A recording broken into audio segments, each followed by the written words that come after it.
So hello, I'm Maddy, Costa. This is my second trip to Jabberwocky. Really excited to be here. I will tell you right from the beginning that I am not in any way a world-class panel moderator. This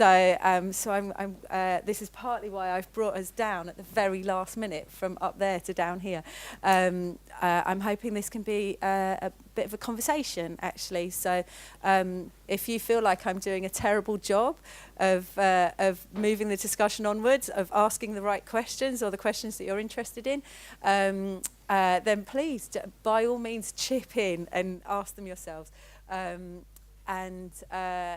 I'd hate to feel like we sort of reached the end of the conversation and someone felt that really interesting question hadn't been asked. I'm otherwise someone who writes about theatre. I used to write only really for The Guardian, but over the past few years I've become really interested in different ways of writing about theatre, not just reviewing it, but trying to write more from the rehearsal room, trying to get myself out of London. I'm based in London. That can be a very absorbing thing. You very much live in a bubble in London, and you very much feel like you are the sort of the kings and queens of the universe in London, which is wrong. So this is partly why I've really cherished coming up here and coming to some of the other festivals in the group that Jabberwocky's a part of. Just breaking that bubble and seeing my world from different perspectives. So that's me. I think we're each going to take turns to introduce ourselves. So I might start on this side with David. And would you like us to say a bit as well now? Yes. Yeah? Cool, okay. Hello, as Maddy said, my name is still David. I work at a place called Battersea Arts Centre, which is in southwest London. I'm artistic director and chief executive there, although it's a weird job title because I'm not an artist and I'm not a director, so I'm really a producer. My main job is to kind of make things happen and support ideas.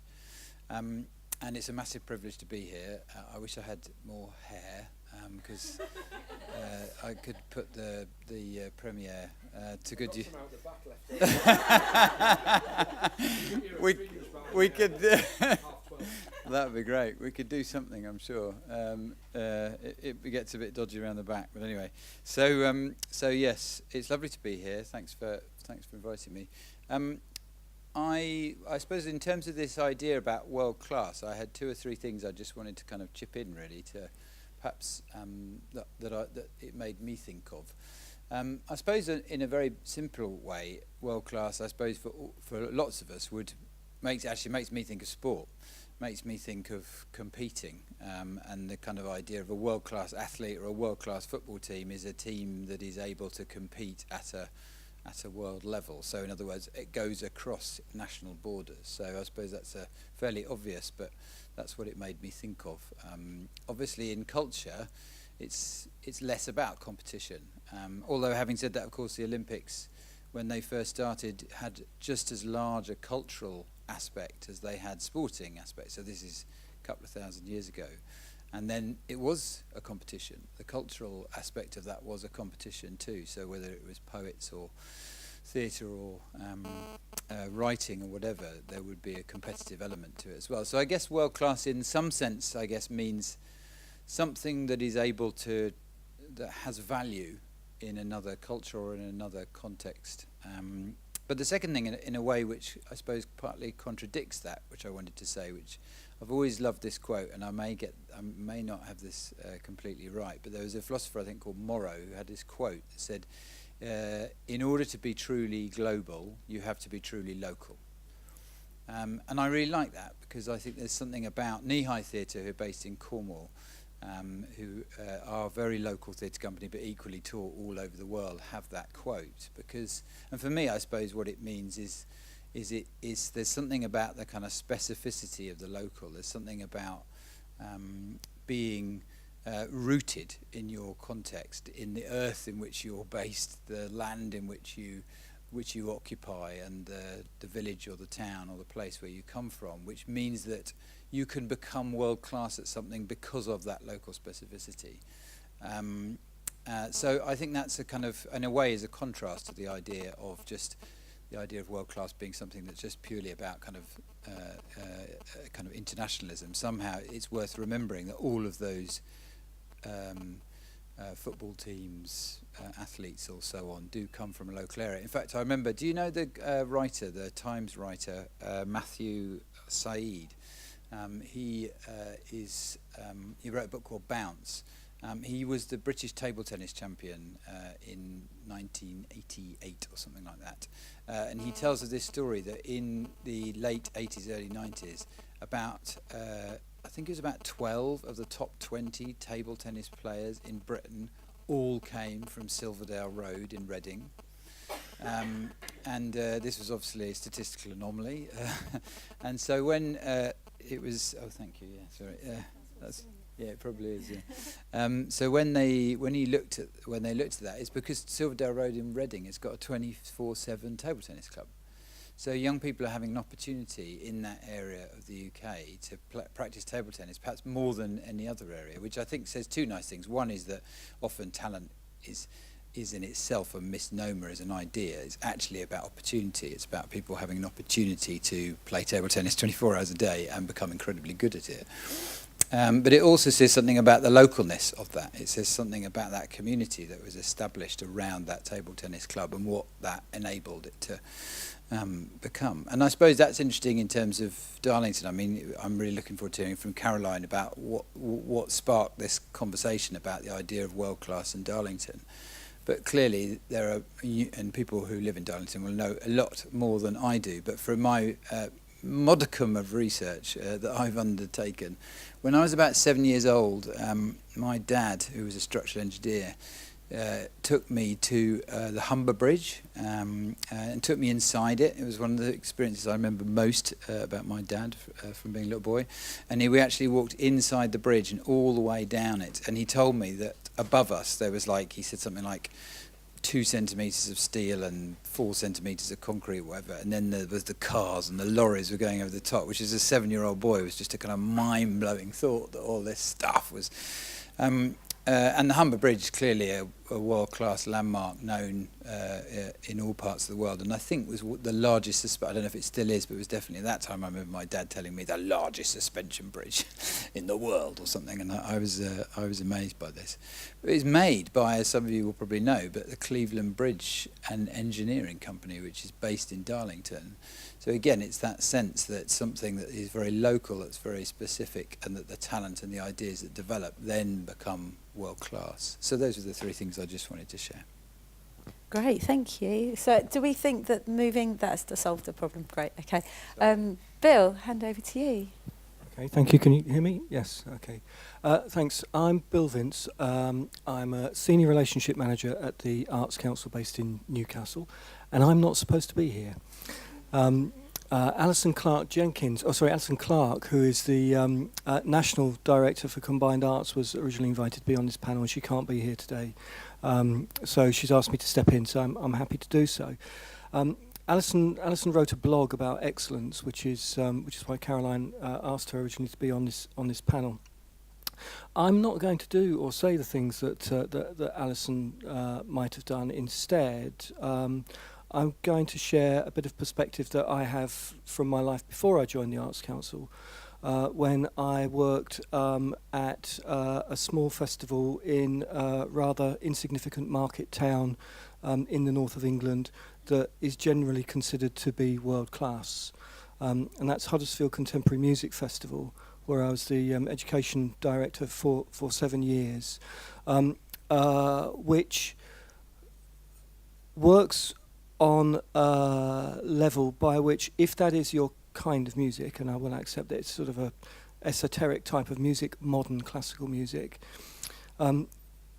you can't see that music in London. People talk about going down to London to see stuff. You would have to go to Berlin or Paris or New York to hear the ensembles that would come to Huddersfield, because that was the level to which the artistic leadership aspired, and over the course of around about 25 years achieved.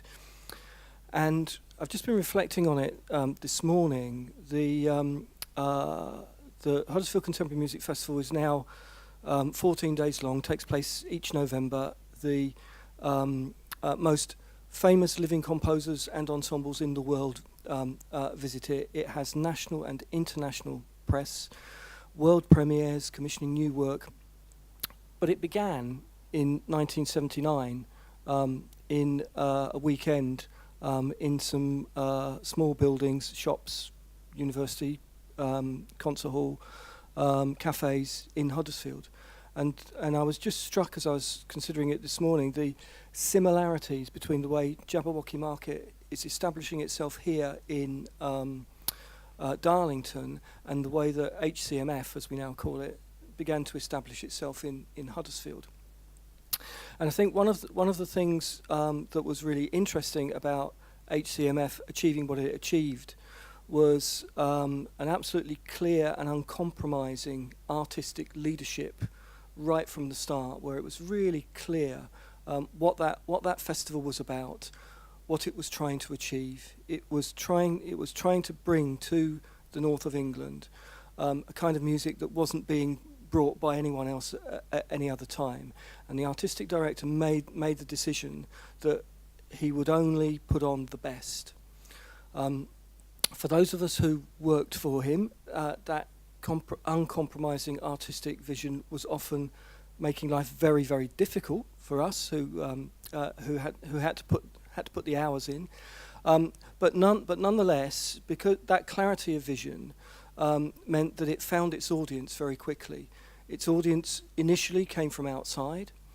It then came from the young people and the students in the university, in the town, and there became a sort of critical mass around 10 years in where the townsfolk of the town actually got that they had a gem on their doorstep. It kind of crept up on them unawares.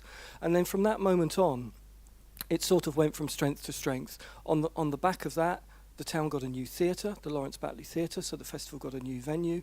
And as I say, it has gone from strength to strength.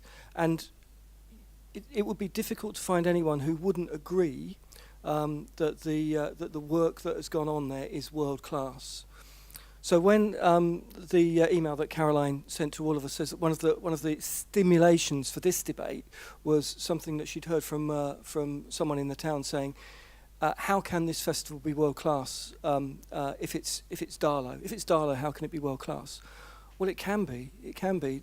Huddersfield faced exactly the same challenges. All sorts of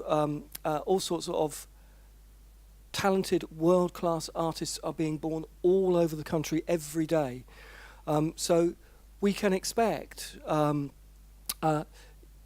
yes, things to gravitate around the regional capitals and the national capital, but nonetheless, each town in this country can have an interesting and exciting artistic life, so long as the leaders of those organisations have a clear vision, and I think that's being demonstrated here. So. Over to. Yeah, lovely, thank you. Good morning, everybody. My name's Harney Hasnain. I'm Chief Inspiration Engineer for a company called Harmonise World, a strategic investment company. So I have no idea about the arts. I'm not involved with the arts at all. I'm purely business. I know about international business, and some may call it world-class business, how you operate and compete in an international scene.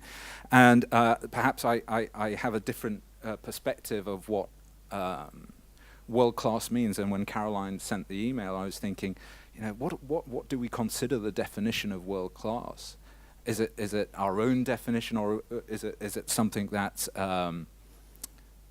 in a wider sphere? We're saying that it is international standards of excellence. In my perspective, this is what world-class means. And it can be sometimes nowadays used as a generic word. No one really uses, when we talk about world-class, you don't really say, nah, that's not world-class, that's British class or American class or anything like that. It's unindexed as such. But when we look at what if I go back into a corporate or an international, what is world class? It doesn't come back to what is business, what is your functions. It comes back to people, and it comes back to what standards they have to achieve what they wish to choose to achieve, the goals that they're aspiring by. And that takes, as Bill mentioned about the leadership from Huddersfield, that it comes back to the top and having someone at the top. And the greatest chokehold in any business, any organization towards world class is the leader's skill set and psychology. That's all it does. Anything that's happening within the leader, the person behind the whole impetus of pushing it forward is about their skill set. What are they achievable? What can they achieve? For example, a certain person may see it, certain conditions in a market as being recession, and that leader might choose to take his business or organization in a specific ways, cut some things, tighten the budget, etc. Someone else in the same arena, the same industry, might see it as an opportunity to take market share, to buy their competitors' list, to take their customers. All that comes down to is the mindset of how people are thinking, or the leaders thinking towards what is excellence, and that unwavering, uncompromising direction and tenacity towards achieving it, and never settling for anything less. So it was interesting when we were having the conversation, what is world class, and is it to do with size? Most people think that it's to do with money or size. Well, certainly when I think of business, some people may think of it as being a global spread, a global footprint, access to many things, the resources, the assets, etc. We might think of world-class cities with Ferris wheels and tall buildings, or world-class restaurants, world-class manufacturing. But what does it mean? It's the international standards of excellence. Are you in that top 1% or 10% in the world in how they're doing things? If I use an example, working with a particular company, and if we talk about stock turn in an organization, a normal company, an average company might turn over stock maybe 6 times, but a world-class company would turn it 26 times. Another example, I was working in another company, and they were turning stock over at 8 times, and the world-class standard in that industry was 101 times. So in terms of benchmarking, in terms of the actual efficiencies, the performance of an organization is to be within that.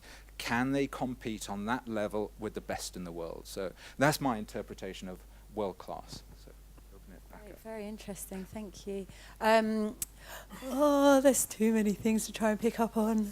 I think the first thing I want to think about, and it's possibly a sort of synthesis of all these things, is this idea of singularity, the kind of the singular leader, the singular vision, and then how that connects outwards, and there's a sort of question about invitation there, I think, and relationship. So I think what I'm getting at is to do with that sort of 10-year journey for Huddersfield, of the locals realising that this thing was also for them. That idea that Emma from Knee-High talks about of having to be absolutely local, then what is it about a very local Cornish company travelling the UK and then the world that draws people in? That feels it feels quite open-ended. I'm not quite sure I'm articulating a question. I'm more sort of opening a sort of philosophical realm, possibly. But I think there's some tension there between that idea of absolute singularity and focused vision, and needing to have a relationship beyond that. has been a sort of a bit of a zeitgeist over the last few years, hasn't there, of suddenly interest in these fantastic types of work that was hidden very much in local areas or in rural touring and things like that. But I think I am right in saying, aren't I, that when they went into the studio, suddenly they were on a world platform. And I would be interested in terms of that sort of growth and business, how important and where does that sit really? Don't know, it's not really a question. Do you want to add your? I don't know which way to go. Go on, let's go here for a second. Hearing what's being said with regards to the arts itself, and I can understand this as a matter of perception as well, whether you like something or don't like something. In terms of the festival, one can then say, to a certain extent, audience population, how many people are coming, where are they coming from, what is the spend being done, how is the things arranged, is the ticketing okay, is it all those sort of the oil in the wheels that make everything go around, separate from the actual experience of being in, receiving the art, shall we say. So you could measure or monitor, if one wishes, to say a comparison of what would be, what would term as being a world class in terms of the organization of the festival. The art itself is then down to the creative director or someone to choose, like Caroline is choosing what needs to be put on show here. So that becomes a little bit more special, but the actual how we get around the town, is there infrastructure, is there parking, is there this, is it accessible, etc., etc. All of those things that are able to make it easy for people to use, and I think that's a part of how standards of excellence. And it's also to do with the people. If you ask someone for directions and they say, "Don't know, sorry, mate," and who are part of the festival, it really lowers what the quality can be. So it comes down to the actual people, whether it's the person who's at the door of the shows that you go to see, how that is organized, how the people are in the bars, etc., etc., how efficient they are. All of these are intangibles or little things that go to give that whole experience of what is world class, in my perception. Did you? Mark, hello. When I was watching the Canary Girls, just after it finished, and there was a 5-minute, I don't know, might have been longer gap, so we could fill in our questionnaires, I was listening to a few people and talking to a few others, and I thought it was a wonderful piece of work, but the man next to me didn't like it. And so my perception was that it was a wonderful piece of work, but whether it was or not, I don't know. And what you just told us then, which, and I'm not saying that you're not although you said you're not an artist, your perception was about from a business point of view and how well it's signposted and how much direction there is and how do you get here and how do you get there. I think that's vital. But if you put on this thing, the Canary Girls, I know it was too short to put on as a permanent piece, and people keep on going to see it, then that's success. But whether that would happen, I don't know. But it was there were different perceptions of how good it was. If I could just also bring a Huddersfield perspective to this.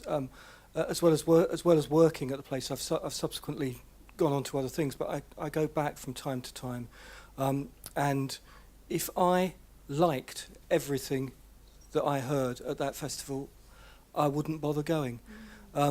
It's right at the cutting edge. It's right at the cutting edge of what is and isn't considered music, and there's a lot of artistic risk taken, some of which land and some of which don't. And people in the hall will stand up and shout loudly if they don't like the work. There's a real debate. So yes, you can like a piece of work or not like a piece of work, but quality is a slightly different discussion about that. There's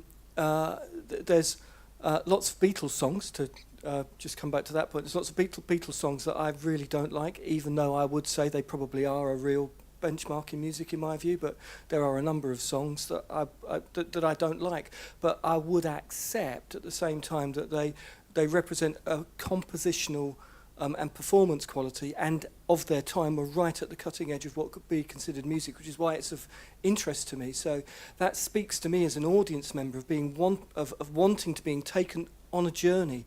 I think a key issue for me in this whole debate is about, I think we'd all agree on supporting the individual and that individual vision being key, but how a kind of place can support, and is it just happenstance that it happens in Cornwall, or how can we best make that happen so that you get progression routes? Because I think another really important point you made was it's key that you go somewhere and you ask Joe Soap or Josephine Soap on the street, you know, what's this? And at least they have some idea or some engagement, or it's in somehow relevant to them. Because to me, living here and working here, I don't care if, with respect to yourself, the former theatre critic of the Guardian and New York Times says this is international class, what do I care?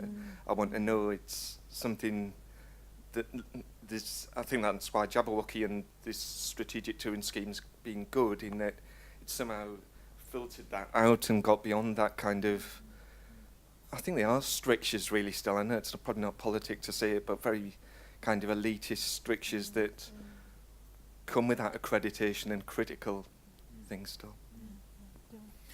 Yeah, I totally agree. I completely agree. Yeah, I mean, just to say a couple of things to really amplify or support exactly what you've just said.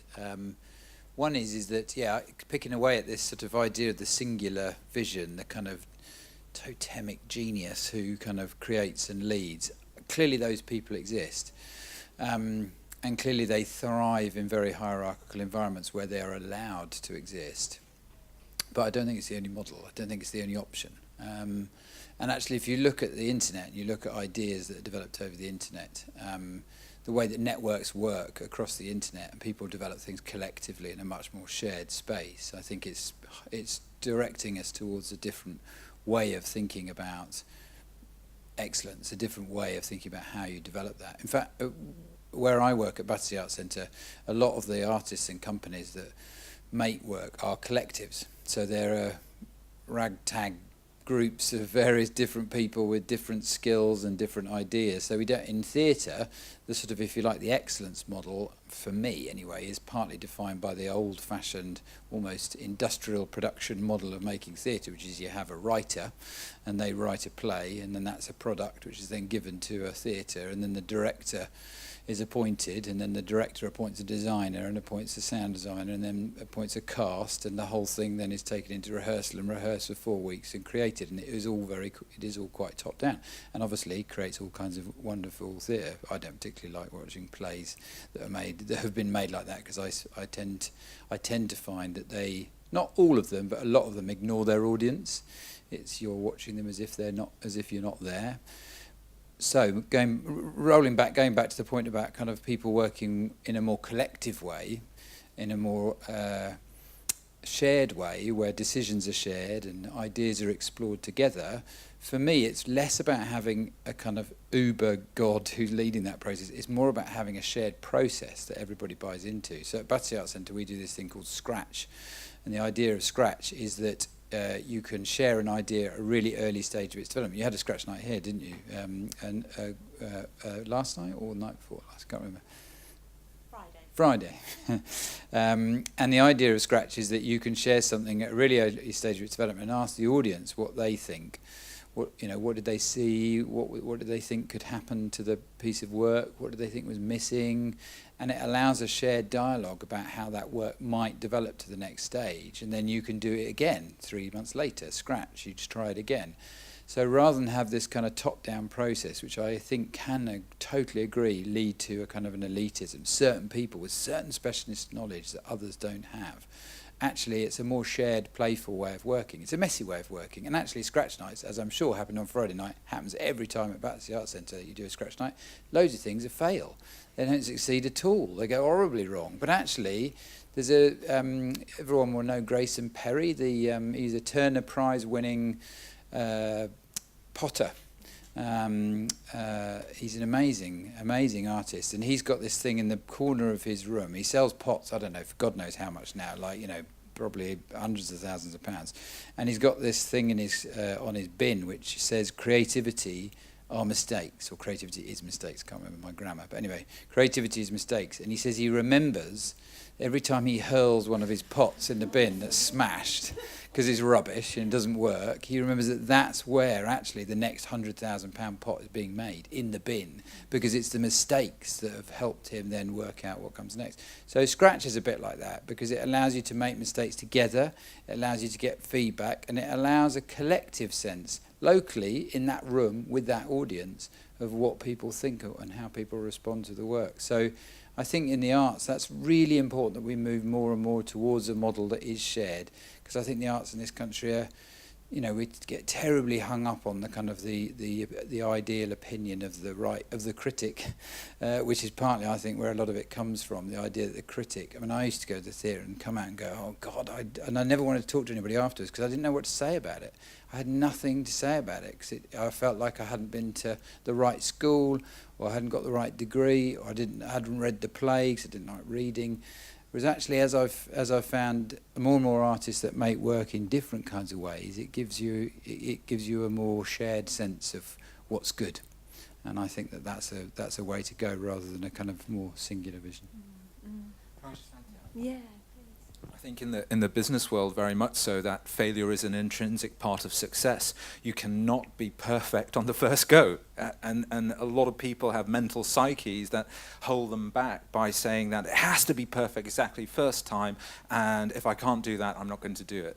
And it wouldn't work in the business world. The amount, if an architect, if you asked an architect to draw a house for you on the first go on a sketch of paper, and you started building the house with that initial drawing, it's not going to be particularly safe, one might argue. But the actual repetition, going over, repeating it, getting closer to it, feeling it, living it, that's where the originality, the beauty starts to come out from doing it again and again and owning it as such. But the first few times, you have to go through failure multiple times before you get to that area of success.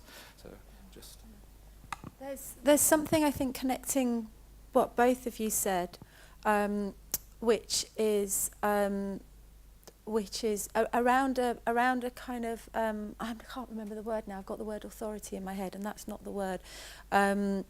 But going back to that thing about knee-high, it wasn't until knee-high were at the National that they they started being sort of considered or labelled world class, and that idea of I can't think of the word.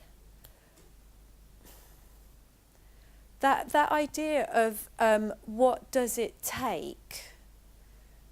And it'd be quite interesting to think about this from a business perspective as well. I think what does it take for other people to take notice, and also what does it take for other people to not feel condescended to, or as though someone and this is partly why, going back to what I said at the beginning, this is partly why I'm so valuing getting out of London at the moment. I really loathe this idea that an artist or a theatre company aren't worth paying attention to until they've had a show in London. That a show can tour the entire country, but it kind of doesn't exist until it's had its London press night. I find this really offensive, and there's something culturally that we really need to smash there. And I do not think that building a northern powerhouse and creating a second London is the answer to that. For me, the answer is having these hubs, this hub in Huddersfield, this hub in Darlington. I've been to Margate lots over the past couple of years. I've been to Stockton. I've been, and actually everywhere having something rather than everything being concentrated in these particular sort of big areas. Sorry, I feel like I keep waffling and just, but yeah, is there anything in that you think? I think when we think of world class and the questions behind what does that mean, why is it important, and if London taking for example, is the place, if we think of world class, surely part of it is about the receptivity to the audience across the world. How many people are interested in this thing? Therefore, if they are interested, then it could be world class, or it is world class because people want to see it, and it's not just from one town, one location, but world renowned. And with that, from the cultural basis of different nationalities basis, you have that objective questioning from their cultural backgrounds to say, is this something that I like, I don't like, etc., etc. So to be recognized, I think that you can still offer what is known as world-class events, the show that you saw last night, but to be recognized, to be put on the screen, as you mentioned, knee-high, is it, or something, to be put on a platform. And there's few platforms around the world that, you know, London is recognized where people would come. You know, hopefully Darlington will be a place where people will come and are coming, whereas London's, you know, established. You would go there to make yourself known.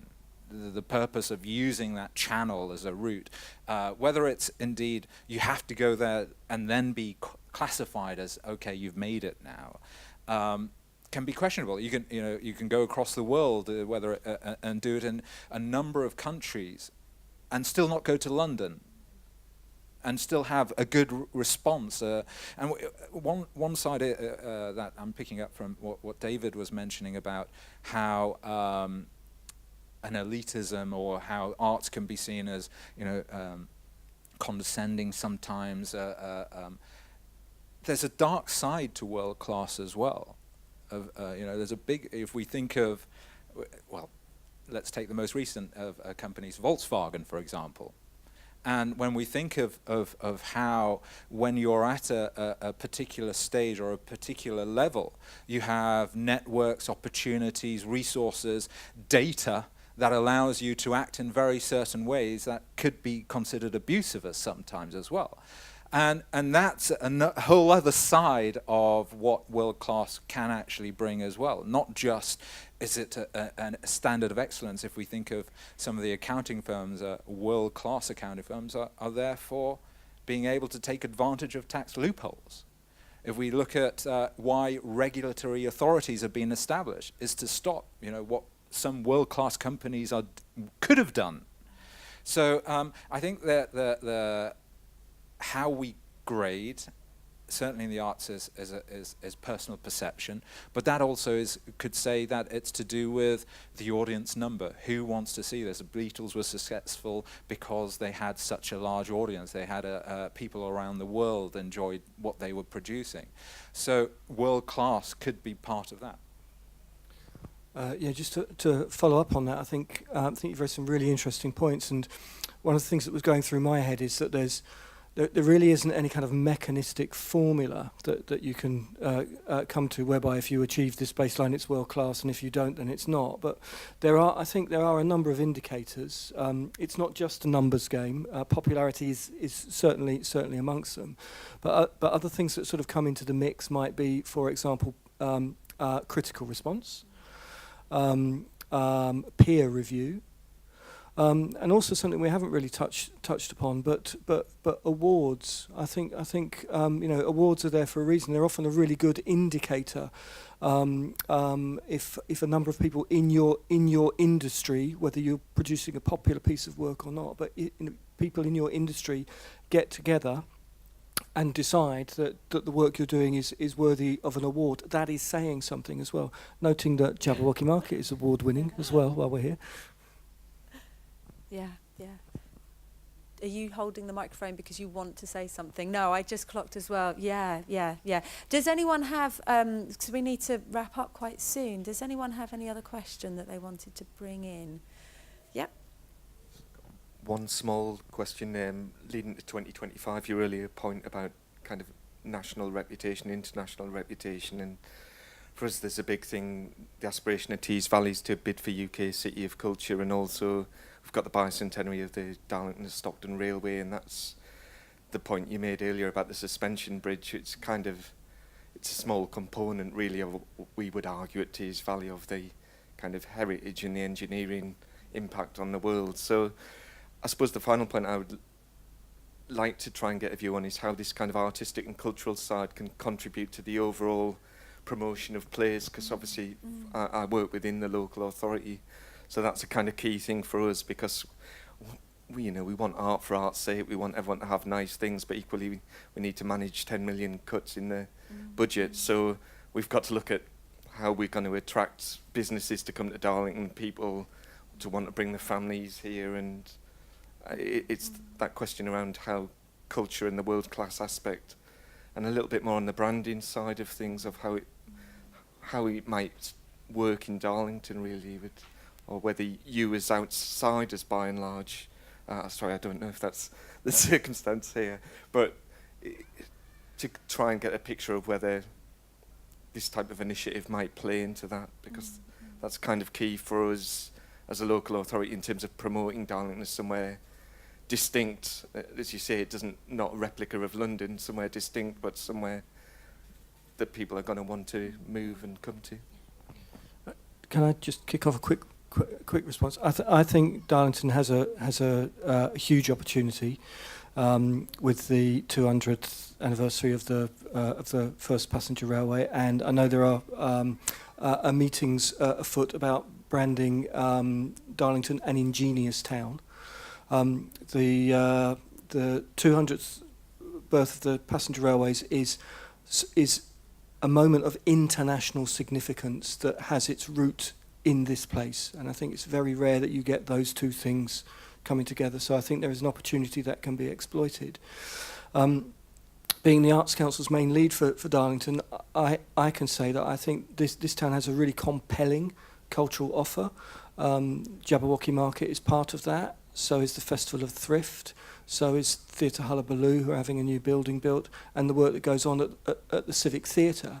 And I think all of those could play into a scenario where you will be talking about ingenuity and supporting that idea that this is an ingenious town, leading to some kind of large-scale marking of the 200th anniversary of the passenger railway, whether or not that's part of a successful UK City of Culture bid. I think the event is of such significance that it could be successful, whether that City of Culture bid was successful or not. So I'm based in Hartlepool, local guy, and if we look historically of what this region has developed and produced, we have been world class, from the trains to the Sydney Harbour Bridge to Hartlepool producing the first Shell oil tanker. There is, but I think that we come back to standards of excellence being within the economy, within the people. And demographic, how do we lift that aspiration up to want to be better as people? As you say, I lived in London for a number of years, and coming back to the Northeast was a culture shock as such, and seeing, not being able to go out and have shows or do things that I would have done in London, etc. is different. It's getting much better now, and things are changing, and we're developing and moving forward. But I think that it comes back to the people and how they want to be, is this something that they want to engage with?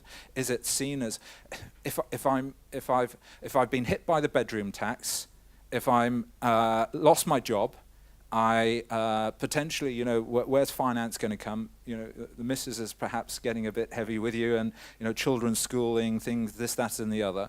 Do I really think that a show's going to be great for me? So when we're looking at the real economic, where people are in their lives and what they see as outlet, and alcoholism, this, that, and the other, maybe drugs, etc., might be a different route for many people. But seeing it from an arts perspective, feeling that emotion, feeling it, getting a different sense of internal energy, rather than that's where a great part of how you take Darlington forward is really selling it, ownership of it from the people. And I think something that's become really important to me with the travelling that I've been doing to places like here in Stockton, I've become really aware of the question: who are the storytellers? You know, who is it telling the story of Stockton as a deprived town? Is that a narrative that's being imposed on it from outside, from London, or is it? And you know, and it's just kind of just sort of dripped through the pavement until everyone believes it. You know, is there a different narrative that the people there could tell for themselves? You know, and for me, that's what the relationship with art is so good for.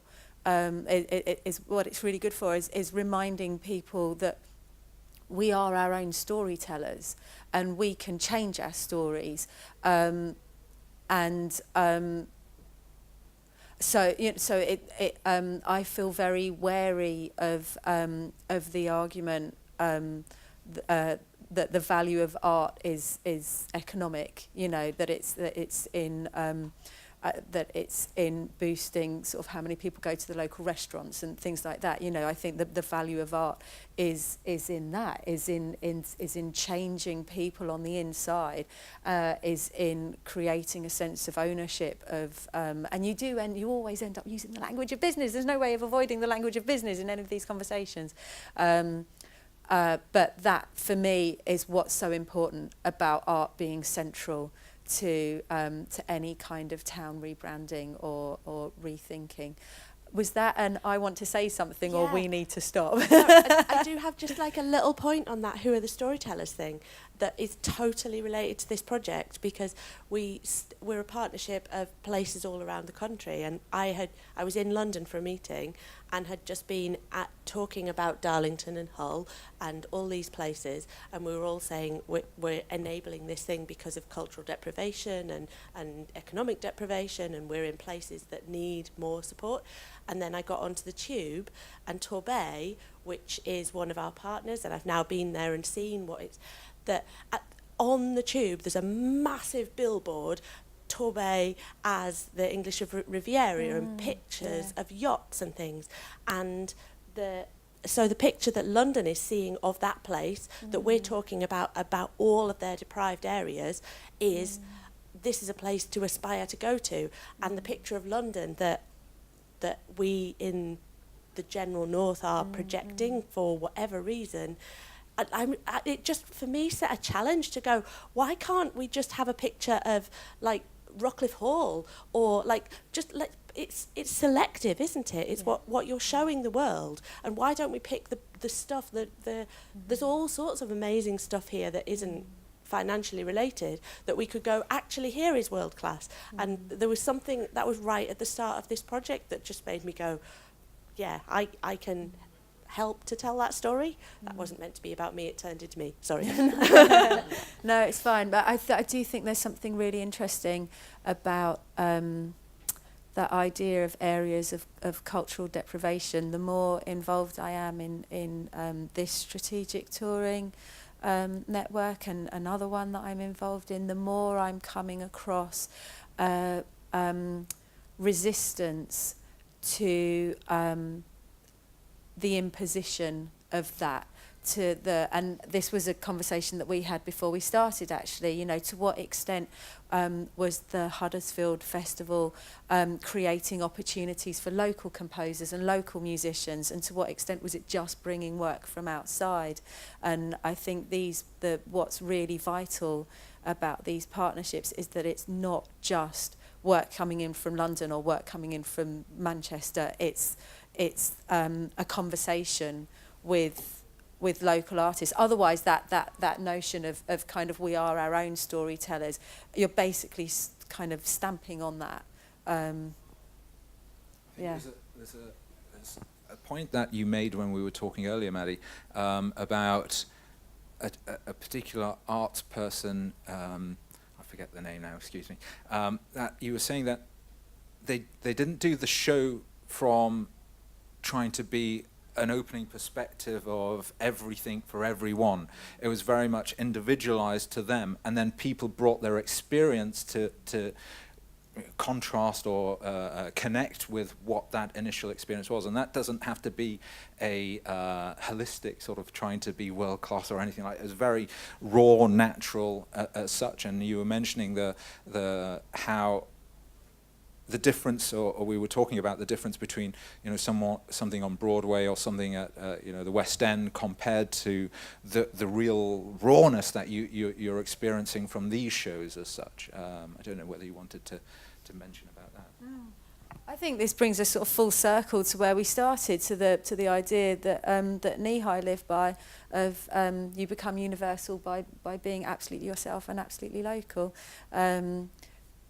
Think we've reached our time limit, haven't we? Yeah, so thank you David, thank you Bill, thank you Hani, thank you all of you, thank you me. It's been a really lovely conversation. Thank you very much.